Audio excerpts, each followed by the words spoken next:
Assalamualaikum warahmatullahi wabarakatuh. Selamat siang kakak-kakak semua. Perkenalkan, nama saya Rizka Aulia. Saya dari Prodi Bisnis Digital dari Universitas Negeri Surabaya. Sebelumnya terima kasih atas waktu dan kesempatannya buat kakak-kakak semua yang telah diberikan kepada saya. Hari ini saya akan memaparkan hasil magang saya selama di PT Alzama, sekaligus proyek yang saya kembangkan pada PT Alzama. Pertama-tama saya akan menjelaskan tentang latar belakang selama saya magang di divisi HR. Pada divisi HR sendiri memiliki peran strategis dalam pengelolaan SDM atau sumber daya manusia serta penyediaan data yang akurat dan terstruktur. Dari pengamatan saya, divisi HR memiliki beberapa kebutuhan utama, yaitu perlunya media visualisasi data HR yang mudah dipahami. Yang kedua, kebutuhan sistem monitoring data karyawan yang lebih efisien. Dan yang ketiga itu pentingnya proses onboarding karyawan baru yang terstandarisasi.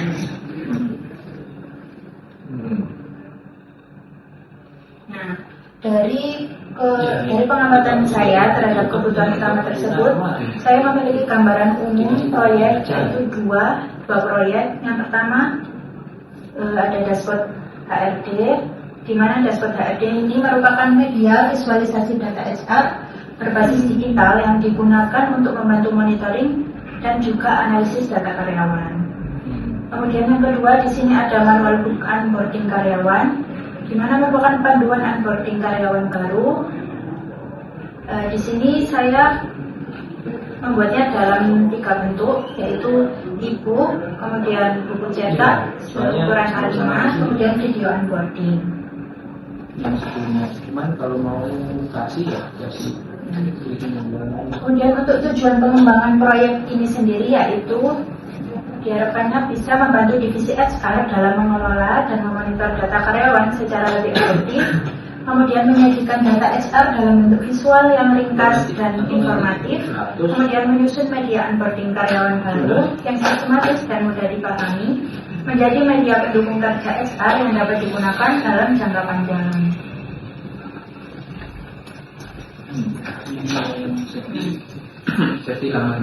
Kita lanjut ke proyek yang pertama, yaitu dashboard HRD.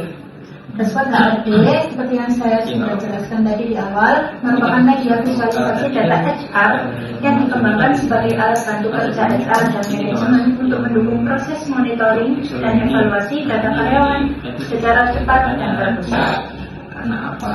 Ini gambaran dari HRD dashboard. Jadi di sini tersedia grafik-grafik dari beberapa data, baik dari data jabatan manpower, kemudian kandidat per posisinya, kemudian ada data overtime per manpower dalam setiap bulannya. Kemudian di sini ada data kepesertaan seperti BPJS juga. Sebelum kita lebih lanjut melihat dashboard HRD, mungkin saya bisa menyebutkan manfaat dashboard HRD ini sendiri. Yang pertama yaitu menyajikan data HR dalam bentuk visual yang ringkas dan mudah dipahami, mempermudah proses monitoring dan analisis data secara berkala, mendukung pengambilan keputusan HR dan manajemen berbasis data. Kopi. Kalau itu tadi kita fokusnya. Dashboard ini saya kembangkan melalui aplikasi Google Looker Studio, yang dimana ini diintegrasikan dari data spreadsheet yang saya olah dari beberapa file yang saya dapatkan dari divisi HR, dari beberapa file berupa Excel, kemudian saya olah kembali jadi olah data di sebuah spreadsheet, kemudian saya integrasikan ke Google Looker Studio, kemudian ditampilkan dalam bentuk dashboard seperti ini. Dari dashboard ini memiliki beberapa bagian seperti page recruitment, manpower, overtime, BPJS, gaji, Iya. dan lainnya.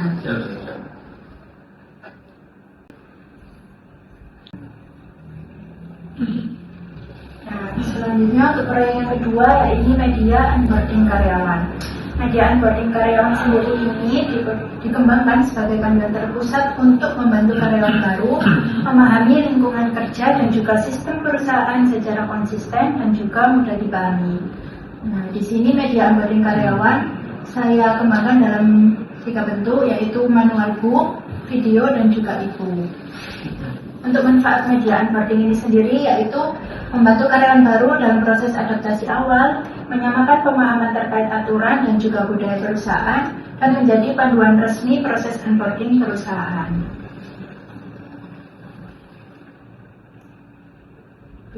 Ulang lagi tampilan video manual onboardingnya. Pasal di mana itu kan? Ini manual onboarding yang berupa video. Dua hari.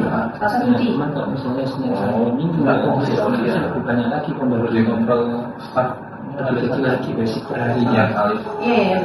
Coba aja. Memang dibantu lihat semuanya.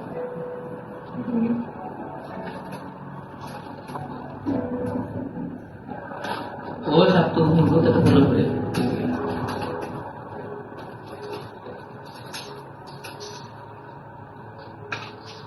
Apa ini? Video. Video onboarding. Udah direkam? Ada suaranya rekaman? Enggak. Nanti bisa diedit mas sama SK.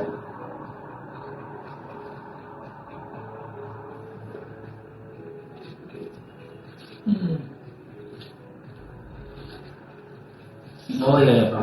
Berarti Pak. Berarti kan katakan 1 minggu 40 jam ya. Tapi di situ 1 minggu katakan 60 jam tapi udah dihitung semua gitu kan ya. Oh ini nggak apa karena pokoknya sesuai aturan sini.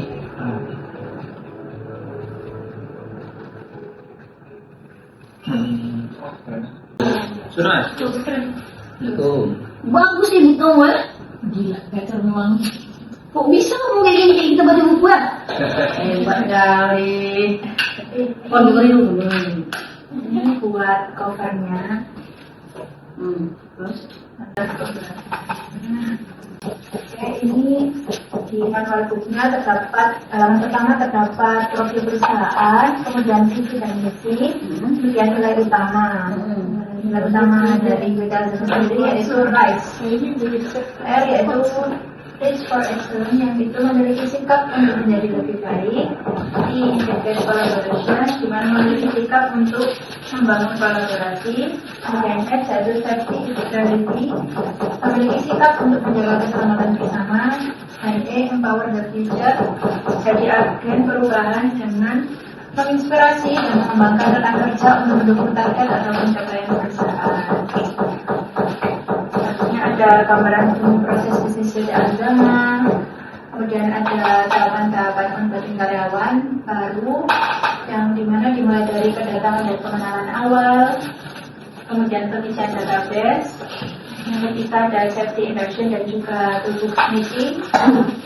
Nah, di sini juga terdapat zona-zona yang bisa membantu karyawan baru buat mengenali area-area penting sebagai bagian dari kesiapsiagaan kerja. Kemudian selanjutnya ada penandatanganan surat kontrak, pembuatan email dan juga akses digital, pendaftaran absensi. Nah, untuk absensinya sendiri menggunakan aplikasi. Di sini tersedia tata cara penggunaan buat aplikasinya. Kemudian selanjutnya ada penerimaan seragam dan perlengkapan kerja dan pengarahan tugas awal. Selanjutnya ada kebijakan umum dan juga etika kerja. Nah, di sini terdapat kebijakan umum dan juga etika kerja buat karyawan baru selama bekerja di PT Alzheimer. Minus pun nambah.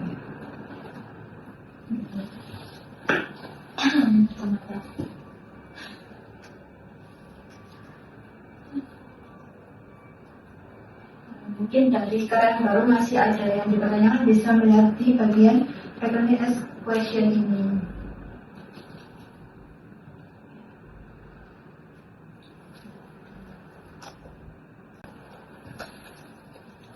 selanjutnya ada dampak dan juga potensi pengembangan dua proyek tersebut.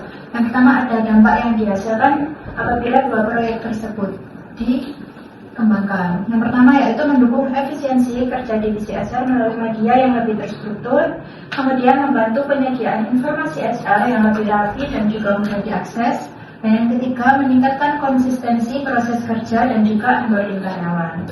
Dan selanjutnya ada potensi pengembangan dua proyek tersebut. Yang pertama, ada pembaruan dan penyesuaian data pada dashboard HRD sesuai kebutuhan perusahaan. Yang kedua, pengembangan konten media onboarding mengikuti kebijakan dan juga budaya kerja. Yang ketiga, pemanfaatan kedua media sebagai sistem pendukung kerja HR jangka panjang.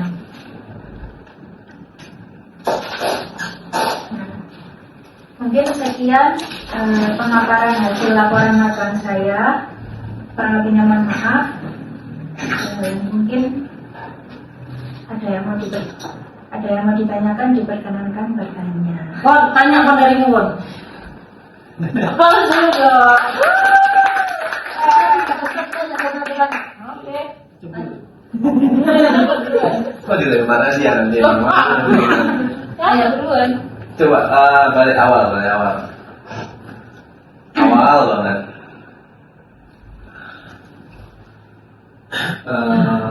Latar belakang, beberapa kebutuhan utama. Nah, aku mau tanya di sini ya, kan ada perlunya media visualisasi data HR, Ya. kebutuhan sistem monitoring data, karyawan yang efisien, pentingnya proses. Pentingnya proses. Nah, yang mau tanyain kenapa kamu menganggap ini sebagai kebutuhan utama? Misalnya gini, kan di sini bisa dikatakan database-nya masih ini ya, cukup berantakan ya, belum. Nah, kenapa harus visualisasi? Kenapa harus jadi kenapa nggak dibenerin dulu baru ke visualisasi? Jadi kayak menurutku apa yang kamu anggap kebutuhan ini Ya. melompat gitu. Kondisinya gini, apa yang harus ininya tuh apa yang harus dilakukan kamu sebelum menjadi visualisasi itu menurutku belum ini ya, belum kelihatan. Nah, makanya aku pengen tanya, kenapa menurutmu visualisasi data ini jadi penting kayak gitu? Menurut saya, kenapa visualisasi data HR ini penting? Karena yang pertama, menurut saya, setiap bulannya yang saya ketahui itu selalu ada meeting antar direktur atau BOD itu. Nah, dari visualisasi data HR itu pastinya ketika meeting itu pasti kan dibutuhkan gitu. Jadi mungkin tidak. Jadi ketika meeting BOD kita bisa langsung kayak memvisualisasikan data ini tanpa perlu membenarkan terlebih dahulu di sini. Jadi kita langsung kayak mengintegrasikan, mengolah di sini langsung kemudian ditampilkan. Nah, jika kalau dibenarkan terlebih dahulu, nanti ketika visualisasi data juga menyesuaikan. Kayak sama aja. Oh, simpan. Jadi kenapa visualisasi biar HR ketika present lebih cepat gitu maksudnya. Juga memonitoring juga lebih cepat. Jadi data yang didapat itu langsung diolah di sini gitu, nggak dibenerin langsung di sini. Kan di sini juga nanti bisa langsung dibenerin di olahan data sini. Oke. Sementara itu dulu. Nanti kamu nih, aku nanya lagi. Kamu nak? Aku kan membimbing. Bukan membimbing. Terakhir aku tulis. Masalah apa? Mas dulu.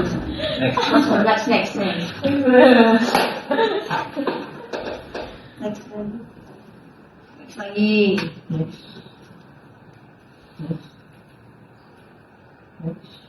Dia tadi pesannya ada 2 gitu kan? Ya. Oh, kamu udah tinggal yang pertama? Iya. Pertama soal dashboard? Betul. Oke. Ini video Iya. sama buku dan Video berbahaya boleh video. Bener. Kamu lihat malu-malunya tadi lagi. Lihat sini. Iya.